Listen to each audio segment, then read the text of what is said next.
आज आप सुनेंगे रविवार को सुनी जाने वाली सूर्य नारायण की व्रत कथा।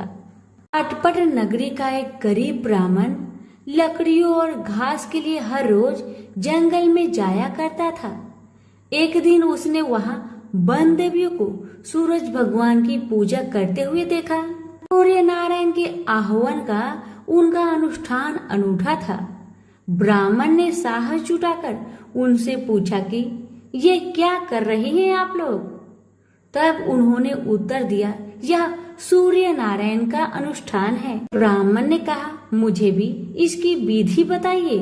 तब वन देवियों ने कहा, नहीं, यह बहुत शक्तिशाली अनुष्ठान है। यदि हम तुम्हें सिखा देंगे तो संभवतः तुम अहंकारी हो जाओगे और इसे विधि पूर्वक न करोगे। ब्राह्मण ने वचन दिया, नहीं नहीं, मैं ऐसा बिल्कुल नहीं करूंगा। मैं विनम्रता पूर्वक संपूर्ण विधि का भली भांति पालन करूंगा। तब वन देवियों ने कहा, उसे अनुष्ठान की विधि समझाई कि रविवार को चंदन सार से सूर्य नारायण का चित्र बनाकर उसे पुष्प और फल अर्पित करे। उसके बाद 6 महीने तक हर रविवार को वह ऐसा ही करे। फिर उसके अगले 6 महीने गरीबों को दान करे। ब्राह्मण घर गया और रविवार से अनुष्ठान प्रारंभ कर दिया। उसके अनुष्ठान से सूरज भगवान बहुत प्रसन्न हुए। धन धान्य से ब्राह्मण का घर भर गया। उसे बहुत प्रसिद्धि प्राप्त हुई। एक दिन रानी ने उसे बुलवाया। राजमहल में जाते समय भय से उसकी टांगे कांप रही थी। रानी ने उसे बैठने को आसन दिया और सहृदयता से कहने लगी, डरने की कोई बात नहीं है। हमने आपको इसलिए बुलाया है कि हम चाहते हैं आप अपनी बेटियां हमें दे दे। ब्राह्मण सिसकते हुए कहा, मेरी बेटियां बहुत तंगी में बड़ी हुई है। राजवंश में उनके साथ चाकरों के समान आप व्यवहार करेंगी। रानी ने उसे आश्वस्त किया कि नहीं नहीं, ऐसी बात नहीं है, आप चिंता न करें, उनके साथ राजसी व्यवहार किया जाएगा। एक का राजा से विवाह होगा और दूसरी का मंत्री से होगा। ब्राह्मण ने खुशी खुशी रानी का प्रस्ताव स्वीकार कर लिया। शीघ्र ही विवाह हो गए और ब्राह्मण की बिटिया ससुराल चली गई। पूरे 12 बरस ब्राह्मण उनसे मिलने नहीं आया। वह अपने काम और काज में और अनुष्ठान में व्यस्त रहता था। अंततः 12 बरस बाद उसने बेटियों से मिलने की सोची। पहले वह बड़ी बेटी के पास गया। बड़ी बेटी राजा से ब्याही थी। बेटी ने पिता को रत्नजड़ित चौकी पर बिठाया। सुगंधित जल से उनके हाथ पैर धुलवाए और मिठाई परोसी। ब्राह्मण ने कहा, जलपान से पहले तुम मेरी कथा सुनोगी। पर बेटी ने कहा, नहीं बाबा, आज मुझे अवकाश नहीं। महाराज अखेट के लिए प्रस्थान करने वाले हैं। मुझे उनके खाने की व्यवस्था करनी होगी। ब्राह्मण को उसका व्यवहार बहुत अशिष्ट लगा। वह क्रोध होकर वहां से चल पड़ा। ब्राह्मण वहां से छोटी बेटी के पास गया जो कि मंत्री से ब्याही गई थी। बेटी पिता को देखकर बहुत प्रसन्न हुई। बेटी ने उसे नक्काशीदार चौकी पर बिठाया। सुगंधित जल से हाथ पांव धुलवाए और उनके खाने के लिए मिठाई लेकर आई। ब्राह्मण ने कहा, बेटी, जलपान से पहले तुम्हें मेरी कथा सुननी होगी। बेटी ने कहा, हाँ अवश्य बाबा, कथा सुनकर मुझे प्रसन्नता होगी। यह कहकर वह घर के भीतर जाकर 6 मोती लेकर आई। 3 मोती पिता के हाथ पर रखे और 3 अपने हाथ में रखे। यह कथा ब्राह्मण ने आज से पहले किसी को नहीं सुनाई थी।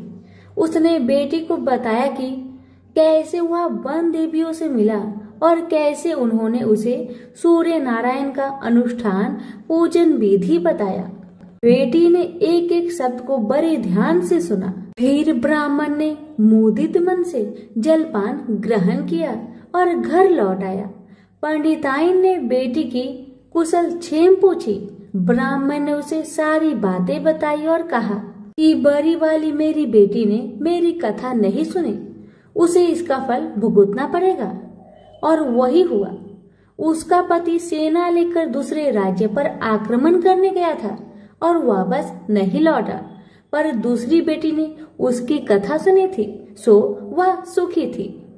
उसकी समृद्धि दिनों दिन बढ़ती गई। दुर्भाग्य से बड़ी बेटी का पिंड नहीं छोड़ा।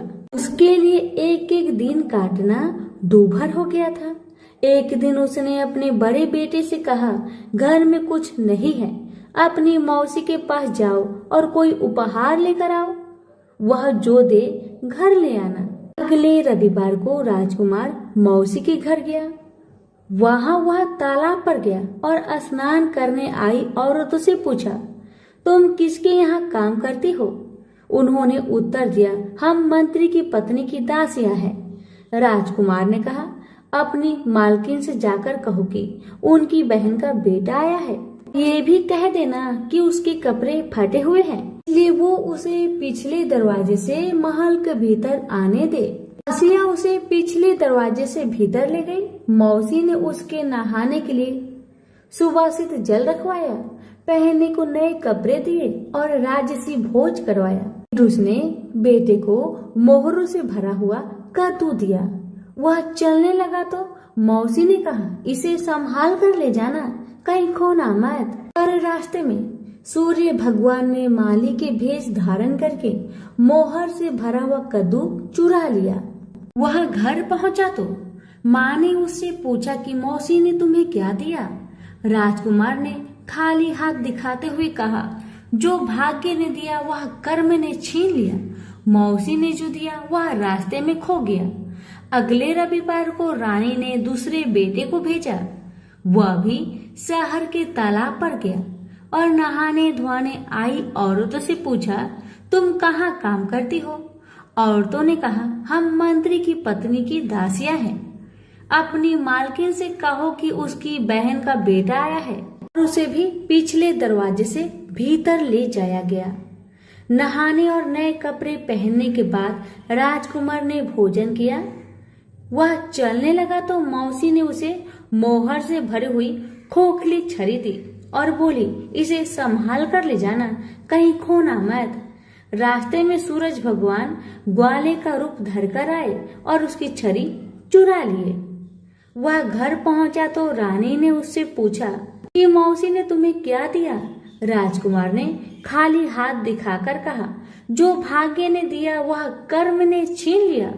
तीसरे रविवार को रानी ने तीसरे बेटे को भेजा। वह भी सीधे तालाब पर गया।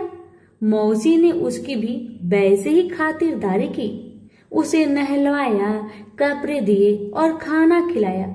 चलते समय उसने उसे मोहर से भरा हुआ खोखला नारियल दिया और कहा, इसे संभाल कर ले जाना, खोना मत। रास्ते में राजकुमार कुएं की जगह पर सुस्ताने के लिए रुका। जैसे ही उसने नारियल जगत पर रखा, वह लुढ़क कर कुएं में गिर गया। छपाक। वह घर पहुंचा तो रानी माँ ने पूछा कि वह क्या लाया है? राजकुमार ने जवाब दिया, जो भाग्य ने दिया वह कर्म ने छीन लिया। चौथा राजकुमार गया, तभी वही हुआ। उसे मोहर से भरा हुआ कुल्हड़ मिला, जिसे सूर्य नारायण चील बनकर झपट ले गए। पांचवें रविवार को रानी खुद गई और जाकर तालाब पर खड़ी हो गई। छोटी बहन उसे खुद लेने के लिए आई और पिछले दरवाजे से घर में ले गई। नहलाने के बाद बताया कि उसकी विपत्ति का कारण यह है कि उसने बाबा की कथा सुनने से मना कर दिया था। फिर उसने दीदी को पूरी कथा सुनाई। रानी ने बहुत ध्यान से कथा सुनी और रविवार व्रत करने तक बहन के पास ही रही और दोनों बहनें बहुत ही श्रद्धा भक्ति के साथ सूरज भगवान की आराधना करती। रानी का अनुष्ठान पूरा भी नहीं हुआ था कि उसके दिन फिर गए। से समाचार मिला कि वर्षों की युद्ध के बाद उसके पति विजयी होकर अकूट धन लेकर साथ लौट रहे हैं। राजधानी लौटते हुए राजा अपनी साली और बहू से मिलने के लिए वहां रुका। जब उसने सुना कि उसकी रानी भी यही है, तो उसे लेने के लिए उसने पालकी और कुछ दासियां भेजी। नन्हे भांजे चिल्लाते हुए रानी के पास आए और कहने लगे, मौसी मौसी, तुम्हें लेने के लिए छत्र वाली पालकी आई है, साथ में हाथी, घोड़े और सैनिक भी है। सब देखने के लिए बाहर भागे। बरसों की विरह और व्यथा के उपरांत राजा और रानी ने एक दूसरे का हालचाल पूछा। बहनों ने एक दूसरे को मूल्यवान उपहार और रेशमी वस्त्र दिए। अगले दिन राजा और रानी ने अपने राजधानी के लिए प्रस्थान किया। पहले पड़ाव पर जब खाना बन गया तो रानी ने राजा के लिए और अपने लिए थाल परोसे। तभी उसे बहन से सुनी हुई कथा याद आई। उसने नौकरों को आदेश दिया कि वे पास के गांव में जाए और किसी निर्धन को लाए जो भूखा हो। गांव में उन्हें ऐसा कोई नहीं मिला, पर वापस आते समय उन्हें एक भूखा लकड़हारा मिल गया। वे उन्हीं को रानी के पास ले आए। रानी ने 6 मोती निकाले, 3 लकड़हारे को दिए और 3 अपने हाथ में रखे। फिर रानी ने उसे अपने पिता और वन देवियों की कथा सुनाई। लकड़हारे का रोम रोम कान बन गया। कथा सुनते ही उसके गड्ढर की सारी लकड़ियां सोने की हो गई। उसने शपथ ली कि वह पूर्ण विधि विधान से सूर्य नारायण का अनुष्ठान करेगा, बिल्कुल वैसे ही जैसे वन देवियों ने ब्राह्मण को सिखाया था। अगले दिन राजा रानी ने दल बल के साथ फिर पड़ाव डाला। खाना बन गया तो रानी ने राजा के लिए और अपने लिए खाना परोसकर सेवकों को किसी निर्धन और भूखे को लाने का आदेश दिया। आज वे एक किसान को लाए जिसकी फसल मुरझा गई थी और कुआं सूख गया था। रानी ने 6 मोती निकाले, 3 किसान को दिए और 3 अपने हाथ में रखे। फिर उसने उसे अपने पिता और वन देवियों की कथा सुनाई। कथा संपूर्ण होने से पहले ही उसकी फसल फिर से हरी भरी हो गई और सूखे कुएं में पानी भर आया। वापस जाते समय उल्सित किसान ने शपथ ली कि वह संपूर्ण विधि विधान के साथ सूर्य नारायण का अनुष्ठान करेगा, जैसा कि वन देवियों ने ब्राह्मण को सिखाया था। तीसरे पड़ाव पर रानी ने एक बुढ़िया को सूरज भगवान की कथा सुनाई। बुढ़िया का बेटा जंगल में खो गया था, दूसरा तालाब में डूब गया था और तीसरा सांप काटने पर मर गया था। रानी की कथा सुनते ही बुढ़िया के तीनों बेटे एक एक करके पड़ाव पर आ गए। बुढ़िया खुशी के आंसू बहाते हुए वहां से गई। उसने प्रण किया कि वह सूरज भगवान की उसी विधि से आराधना करेगी जो वन देवियों ने ब्राह्मण को सिखाया था। चौथे पड़ाव पर रानी के चाकर एक हाथ पांव विहीन आदमी को लाए। उसकी आंखें इतनी कमजोर थी कि उसे मुश्किल से ही कुछ दिखता था। यहाँ तक कि उसका कोई नाम भी नहीं था। लोग उसे लोथ कहते थे। चाकरों ने उसे जब देखा तब वह मुंह के बल पड़ा था। वे उसे उठाकर पड़ाव पर ले आए। रानी ने उसे नहलवाया और नए कपड़े पहनने को दिए। फिर उसने 6 मोती निकाले, 3 लोथ के पेट पर रखे और 3 अपने हाथ में रखे। फिर उसने उसे अपने पिता और वन देवियों की कथा सुनाई। अपाहिज आदमी ने पूरा श्रद्धा से कथा को सुना। कथा सुनते ही उसके हाथ पैर निकल आए और इसके आंखों की ज्योत भी लौट आई। वो भी जाते समय अति प्रसन्न होकर गया।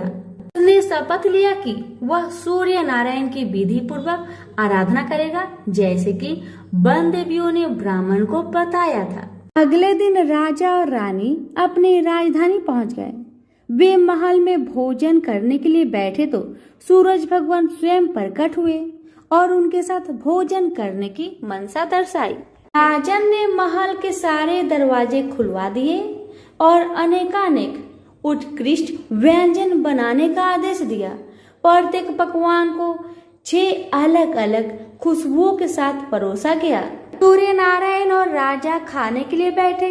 सूर्य नारायण को पहले कौर में ही एक लंबा वाल दिखा। वह क्रोधित होकर चिल्लाए, यह किस अधम स्त्री का वाल है। रानी भय से पीली पड़ गई। उसे याद आया कि अपनी विपत्ति के 12 वर्षों में वह उल्टे के नीचे बैठकर कंघी किया करती थी। संभवतः वह उसी का वाल है। वह सूरज भगवान के पैरों में गिर पड़ी। पर सूरज भगवान ने उसे माफ नहीं किया। अंततः रानी ने मोटी मोटी कंबल ओढ़ी, उल्टी में से एक एक लकड़ी निकाली और उस लकड़ी और बाल को शहर के बाहर ले जाकर अपने बाएं कंधे के ऊपर से फेंका। तब कहीं सूर्य नारायण का क्रोध शांत हुआ और उन्होंने भोजन ग्रहण किया। ब्राह्मण, राजा, रानी, उनके बच्चे, मंत्री की पत्नी, लकड़हारा, किसान, बुढ़िया और वह आदमी जिसे लोथ कहा जाता था, सभी को सूर्य नारायण की अनुकंपा से लंबी आयु मिली। जब तक वो जिए सुख से जिए। तो सभी प्रेम से बोलिए सूर्य नारायण की जय। ऋषि विश्वामित्र ने इस प्रकार कथा सुनाना आरंभ किया। पर्वतराज हिमालय की अत्यंत रूपवती, लावण्यमयी एवं सर्वगुण संपन्न 2 कन्याएं थी। सेमरू पर्वत की पुत्री मैना इन कन्याओं की माता थी। हिमालय की बड़ी पुत्री का नाम गंगा तथा छोटी पुत्री का नाम उमा था। गंगा अत्यंत प्रभावशाली और असाधारण देवी गुणों से संपन्न थी। वह किसी बंधन को स्वीकार न कर मनमाने मार्गों का अनुसरण करती थी। उसकी इस असाधारण प्रतिभा से प्रभावित होकर देवता लोग विश्व के कल्याण की दृष्टि से उसे हिमालय से मांगकर ले गए। पर्वतराज की दूसरी कन्या उमा बड़ी तपस्विनी थी। उसने कठोर एवं असाधारण तपस्या करके महादेव जी को वर के रूप में प्राप्त किया। विश्वामित्र के इतना कहने पर राम ने कहा, हे भगवान, जब गंगा को देवता लोग सुरलोक ले गए तो वह पृथ्वी पर कैसे अवतरित हुई और गंगा को त्रिपथ गंगा क्यों कहते हैं? इस पर ऋषि विश्वामित्र ने बताया, महादेव जी का विवाह तो उमा के साथ हो गया था, किंतु 100 वर्ष तक भी उनके किसी संतान की उत्पत्ति नहीं हुई। एक बार महादेव जी के मन में संताप उत्पन्न करने का विचार आया। जब उनके इस विचार की सूचना ब्रह्मा जी सहित देवताओं को मिली तो वे विचार करने लगे कि शिव जी के संतान के तेज को कौन संभाल सकेगा। उन्होंने अपनी इस शंका को शिव जी के सम्मुख प्रस्तुत किया। उनके कहने पर अग्नि ने यह भार ग्रहण किया और परिमाण स्वरूप अग्नि के समान महान तेजस्वी स्वामी कार्तिकेय का जन्म हुआ। देवताओं के इस षड्यंत्र से उमा के संतान होने में बाधा पड़ी तो उन्होंने क्रोध होकर देवताओं को श्राप दिया कि भविष्य में वे कभी पिता नहीं बन सकेंगे। इस बीच सुरलोक में विचरण करती हुई गंगा से उमा की भेंट हुई। गंगा ने उमा से कहा कि मुझे सुरलोक में विचरण करते हुए बहुत दिन हो गए हैं। मेरी इच्छा है कि मैं अपनी मातृभूमि पृथ्वी पर विचरण करूं। उमा ने कहा, गंगा अवशासन दिया कि वे इसके लिए कोई प्रबंध करने का प्रयत्न करेगी। वत्स राम, तुम्हारी ही अयोध्यापुरी में सागर नाम के एक राजा थे। उनके कोई पुत्र नहीं था। सागर की पट रानी केसनी विदर्भ प्रांत के राजा की पुत्री थी। केसिनी सुंदर, धर्मात्मा और सत्यपरायण थी। सागर की दूसरी रानी का नाम सुमति थी, जो राजा अरिष्ट नेमि की कन्या थी। दोनों रानियों को लेकर महाराज सागर हिमालय के भृगु प्रसवन नामक प्रांत में जाकर पुत्र प्राप्ति के लिए तपस्या करने लगे। उनकी तपस्या से प्रसन्न होकर भृगु ने उन्हें वर दिया कि तुम्हें बहुत से पुत्रों की प्राप्ति होगी। दोनों रानियों में से एक का केवल एक ही पुत्र होगा, जो कि वंश को बढ़ाएगा, और दूसरी के 60,000 पुत्र होंगे। कौन सी रानी कितने पुत्र चाहती है, इसका निर्णय वे स्वयं आपस में मिलकर कर ले।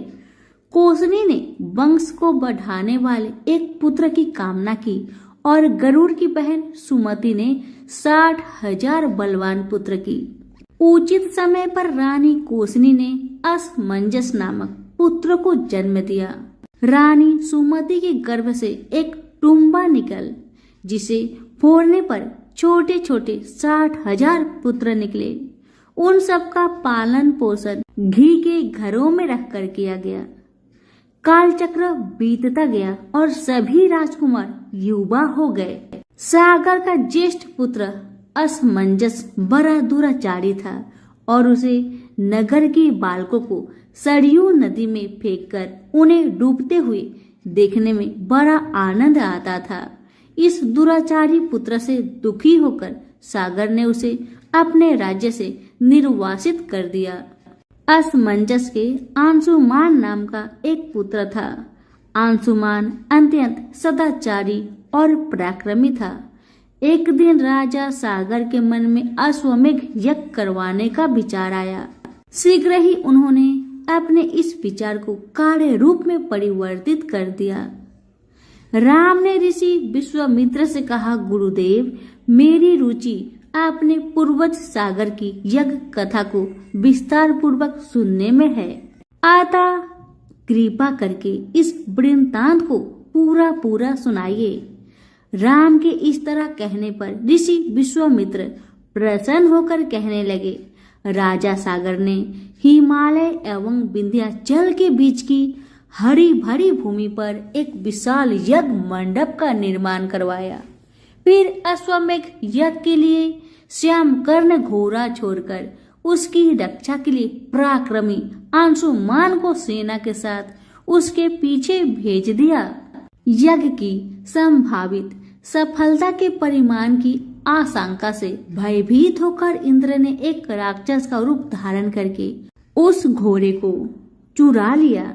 घोड़े की चोरी की सूचना पाकर सागर ने अपने 60,000 पुत्रों को आदेश दिया कि घोड़ा चुराने वाले को पकड़कर या मारकर घोड़ा वापस लाओ। पूरी पृथ्वी खोजने पर भी जब घोड़ा नहीं मिला तो इस आशंका से कि किसी ने घोड़े को तहखाने में न छुपा रखा हो, सागर के पुत्रों ने संपूर्ण पृथ्वी को खोदना आरंभ कर दिया। उनके इस कार्य से असंख्य भूमितल निवासी प्राणी मारे गए। खोदते खोदते वे पाताल तक जा पहुंचे। उनके इस निःसंग कृत्य की देवताओं ने ब्रह्मा जी से शिकायत की तो ब्रह्मा जी ने कहा कि ये राजकुमार क्रोध एवं मद में अंधे होकर ऐसा कर रहे हैं। पृथ्वी की रक्षा का दायित्व कपिल पर है, इसलिए वे इस विषय में कुछ न कुछ अवश्य ही करेंगे। पूरी पृथ्वी को खोदने के बाद भी जब घोड़ा और उसको चुराने वाला चोर नहीं मिला तो निराश होकर राजकुमारों ने इसकी सूचना अपने पिता को दे दी। रुष्ट होकर सागर ने आदेश दिया कि घोड़े को पाताल में जाकर ढूंढो। पाताल में घोड़े को खोजते खोजते वे सनातन वासुदेव कपिल के आश्रम में जा पहुंचे। उन्होंने देखा कपिल देव आंखें बंद किए बैठे हैं और उन्हीं के पास यज्ञ का वह घोड़ा बंधा हुआ है। उन्होंने कपिल मुनि को घोड़े का चोर समझकर उनके लिए अनेक दुर्वचन कहे और उन्हें मारने के लिए दौड़े। सागर के इन कुकृत्यों से कपिल मुनि की समाधि भंग हो गई। उन्होंने क्रोध होकर सागर के उन सब पुत्रों को भस्म कर दिया। जब महाराज सागर को बहुत दिनों तक अपने पुत्र की सूचना नहीं मिली तो उन्होंने अपने तेजस्वी पौत्र अंशुमान को अपने पुत्रों तथा घोड़े का पता लगाने के लिए आदेश दिया। वीर अंशुमान शस्त्रों से सुसज्जित होकर उसी मार्ग से पाताल की ओर चल पड़ा जिसे उसके चाचाओं ने बनाया था। मार्ग में जो भी पूजनीय ऋषि मुनि मिले उनका यथोचित सम्मान करके अपने लक्ष्य के विषय में पूछता हुआ उस स्थान तक पहुंच गया जहां पर उसके चाचाओं के भस्मीभूत शरीरों की राख पड़ी थी और पासी यज्ञ का घोड़ा चल रहा था। अपने चाचाओं के भस्मीभूत शरीर को देखकर उसे बहुत दुख हुआ। उसने उनका तर्पण करने के लिए जलाशय की खोज की, किंतु उसे कहीं जलाशय दिखाई नहीं पड़ा। तभी उसकी दृष्टि अपने चाचाओं के मामा गरुड़ पर पड़ी। उन्हें सादर प्रणाम करके अंशुमान ने पूछा कि बाबा जी, मैं इनका तर्पण करना चाहता हूँ। पास में यदि कोई सरोवर हो तो कृपा करके उसका पता बताइए। यदि आप इनकी मृत्यु के विषय में कुछ जानते हैं तो वह भी मुझसे बतलाने की कृपा करें। गरुड़ जी ने बताया कि किस प्रकार उसके चाचाओं ने कपिल मुनि के साथ उद्घंट व्यवहार किया था, जिसके कारण कपिल मुनि ने उन सबको भस्म कर दिया। इसके पश्चात गरुड़ जी ने अंशुमान से कहा कि ये सब अलौकिक शक्ति वाले दिव्य पुरुष के द्वारा भस्म किए गए हैं, अतः लौकिक जल से तर्पण करने से इनका उद्धार नहीं होगा। केवल हिमालय की ज्येष्ठ पुत्री गंगा के जल से ही तर्पण करके इनका उद्धार संभव है। अब तुम घोड़े को लेकर वापस चले जाओ, जिससे कि तुम्हारा पितामह का यज्ञ पूर्ण हो सके। गरुड़ जी की आज्ञा अनुसार अंशुमान वापस अयोध्या पहुंचे और अपने पितामह को सारा वृत्तांत सुनाया। महाराज सागर ने दुखी मन से यज्ञ पूरा किया। वे अपने पुत्र के उद्धार करने के लिए गंगा को पृथ्वी पर लाना चाहते थे, पर ऐसा करने के लिए उन्हें कोई भी युक्ति न सूझी। थोड़ा रुककर विश्वामित्र ने कहा, महाराज, सागर के देहांत के पश्चात अंशुमान बड़ी न्यायप्रियता के साथ शासन करने लगा। अंशुमान के परम प्रतापी पुत्र दिलीप हुए। दिलीप की व्यवसाय हो जाने पर अंशुमान दिलीप को राज्य का भार सौंपकर हिमालय की कंदराओं में जाकर गंगा को प्रसन्न करने के लिए तपस्या करने लगे, किंतु उन्हें सफलता प्राप्त नहीं हो पाई। उनका स्वर्गवास हो गया। इधर जब राजा दिलीप का धर्मनिष्ठ पुत्र भगीरथ बड़ा हुआ तो उसे राज्य का भार सौंपकर दिलीप भी गंगा को पृथ्वी पर लाने के लिए तपस्या करने चले गए, पर उन्हें भी मनोवांछित फल नहीं मिला।